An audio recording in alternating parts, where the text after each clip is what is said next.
C'est depuis 1514 que la capitale de Cuba porte son nom. Près du Castillo de la Fuerza, dans le quartier historique de la ville, c'est le pape Benoît XVI, en visite dans l'île, qui nous souhaite la bienvenue devant la cathédrale San Cristóbal, construite par les jésuites et dédiée au patron de la ville. Elle a conservé les cendres de Christophe Colomb jusqu'à l'indépendance en 1898. Sur la place de la cathédrale, la Casa del Marqués de Arcos se distingue par sa colonnade fleurie, alors que Frédéric Chopin semble perdu dans ses pensées. Une rue barrée par des anciens canons recyclés nous mène à l'église Saint-François d'Assise avec son style baroque du XVIIIe siècle. À proximité, c'est la Iglesia de San Agustín et plus loin, la Iglesia de Merced, sans doute la plus belle église de la Havane, avec ses 3 nefs et les dorures en trompe-l'œil sur les colonnes. Ou encore, vers le centre, la Iglesia del Buen Viaje, d'abord ermitage puis église en 1755. Mais c'est sur cette Plaza de Armas du XVIe siècle que tout a commencé, lorsque les militaires en garnison s'y exerçaient. À présent, les lieux sont plutôt squattés par les touristes et par les bouquinistes qui offrent un choix de livres variés sur Fidel, Lecce, Martí, Castro, Guevara, etc.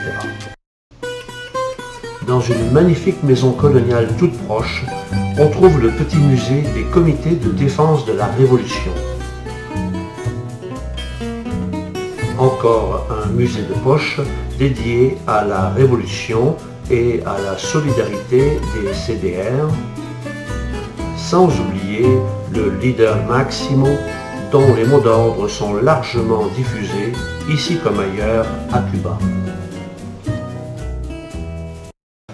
Un peu plus au sud du quartier historique, la paisible Plaza Vieja impressionne par son alignement de beaux palais aux façades colorées et superbement restaurées.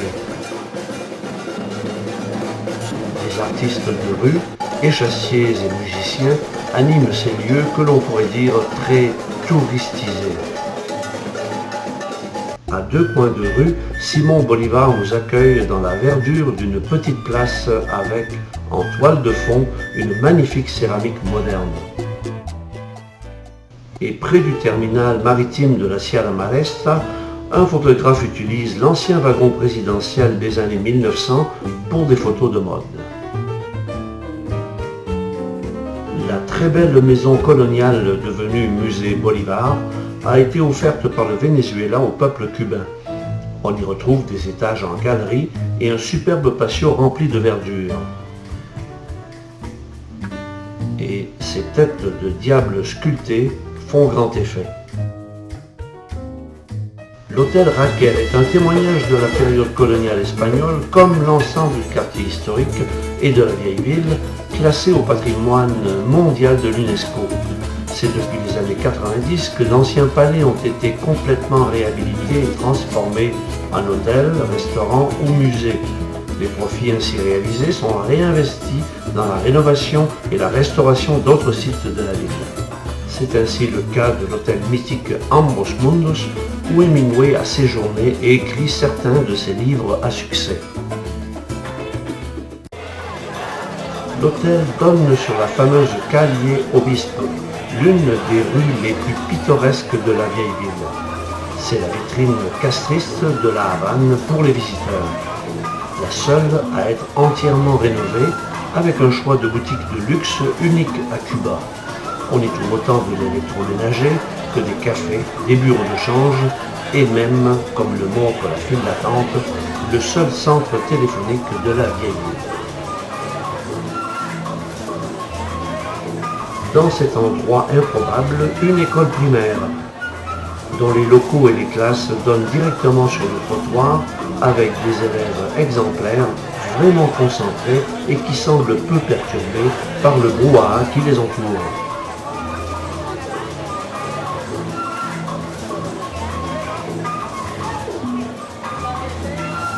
ses élèves, on peut les retrouver dans la rue alors qu'ils se mêlent très détendus à la multitude de touristes qui passent.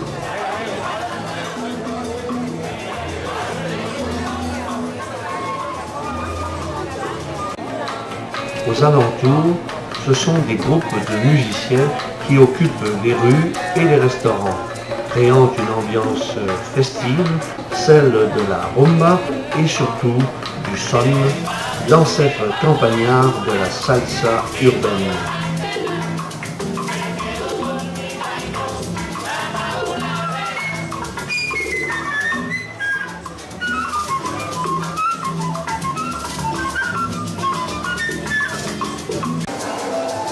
Habana la Vieja, la vieille Havane, encercle le quartier historique avec certains immeubles particulièrement bien restaurés, même si le choix de couleurs des peintures semble limité.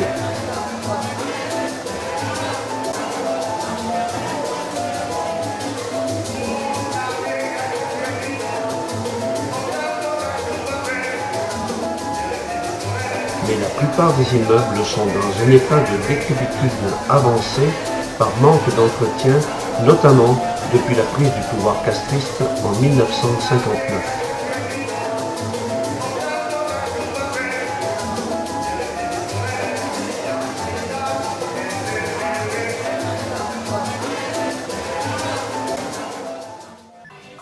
Les conditions de vie dans ces habitations sont tout simplement déplorables.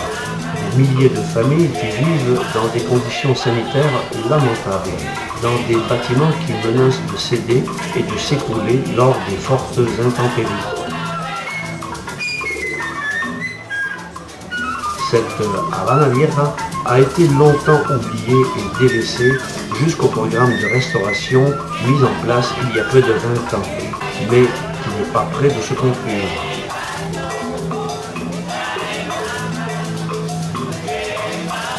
Il n'empêche que ces rues délabrées ont un charme indéniable qui plaît beaucoup aux touristes.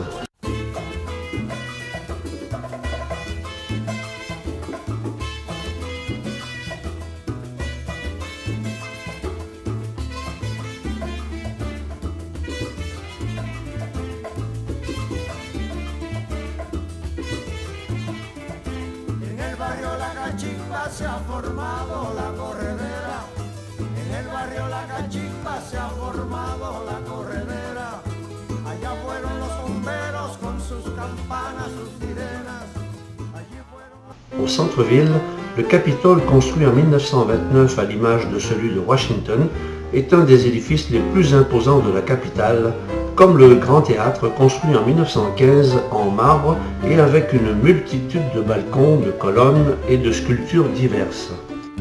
L'hôtel Inglaterra fait partie des splendides palaces qui entourent le parc central, comme l'édifice Bacardi, un exemple de l'architecture de style art déco tropical des années 30.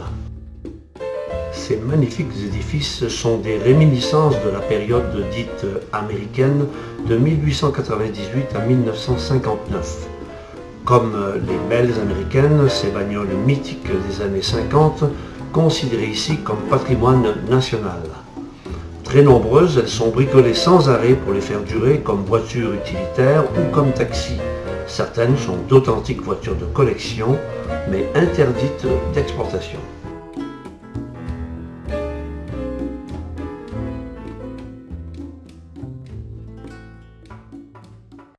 Dans ce quartier, on peut trouver plusieurs autres vestiges de cette époque américaine, comme l'ancien édifice de la bourse de la Havane, de la Banque de Nouvelle-Écosse ou de la Banque royale canadienne. Des immeubles abandonnés depuis plus de 50 ans, comme cet ancien grand bordel, le Campo Amor, remplacé de nos jours par de bien modestes chambres allouées à l'heure, en monnaie locale de préférence. C'est la révolution castriste qui a tout changé et elle a d'ailleurs son grand musée situé dans l'ancien palais présidentiel occupé en dernier par le président dictateur Batista. Le majestueux bâtiment a été construit en 1920 dans un style néo-baroque ostentatoire, celui des maîtres d'une république colonisée par les Américains depuis l'indépendance du Cuba en 1898. La décoration intérieure avait d'ailleurs été confiée à la célèbre maison Tiffany de New York. Un escalier monumental en marbre monte les 4 étages de l'édifice, dominé par une coupole spectaculaire.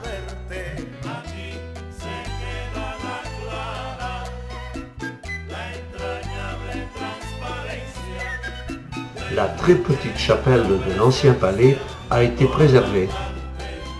Le mur de marbre du hall d'entrée conserve encore les traces des balles tirées en mars 1957 par des révolutionnaires qui avaient attaqué sans succès le palais du président Batista. Et des chemisettes trouées et tachées du sang des insurgés sont présentées en vitrine comme des reliques de la Révolution.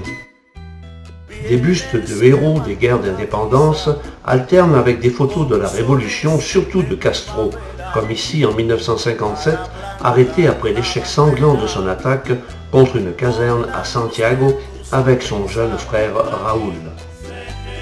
On trouve aussi quelques rares photos de Che Guevara, chef de la conquête du centre de Cuba, et de Cienfuegos, le vainqueur de la Havane, les grands vainqueurs militaires.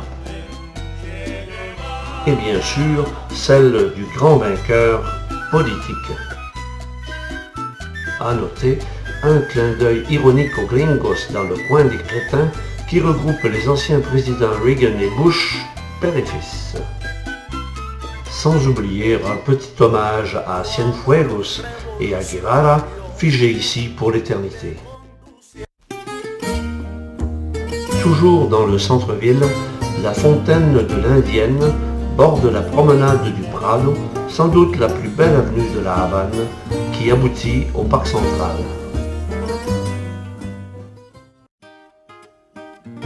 Voisin du Prado, le Musée national des beaux-arts présente la culture cubaine d'une richesse artistique étonnante en qualité et en diversité, comme les peintures de Manuel López Olivia,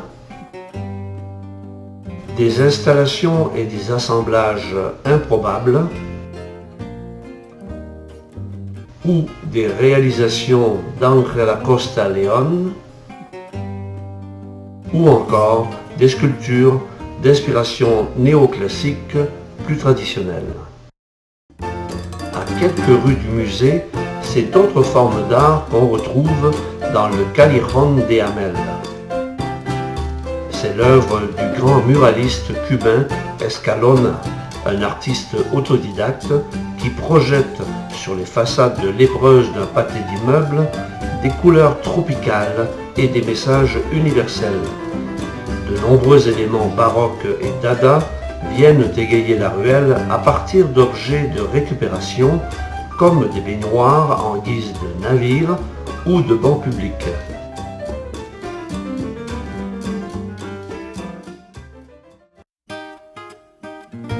Dans le quartier du Vedado, où se trouve notre Casa Particular, on peut trouver de nombreux paladares, des restaurants ouverts au public chez des particuliers. À ne pas manquer non plus, dans le quartier du Vedado, le glacier Coppelia, le plus célèbre de Cuba, avec ses glaces à volonté pour un prix dérisoire. Mais on ne peut quitter la Havane sans longer l'incontournable Malecón, cette longue jetée promenade de 7 km qui protège la ville des vagues d'une mer souvent agitée. C'est le plus beau symbole de la ville où les Havanais vont et retournent toujours. C'est un lieu romantique, un lieu de rendez-vous, un lieu de rêve, un lieu de vie. Et quand on arrive à la fin du jour et du séjour, quoi de mieux que les jardins-terrasses de l'hôtel national qui surplombe le Malecón pour parcourir du regard cette ville décadente et de comprendre pourquoi elle charme et séduit autant ceux et celles qui ont le plaisir de la découvrir.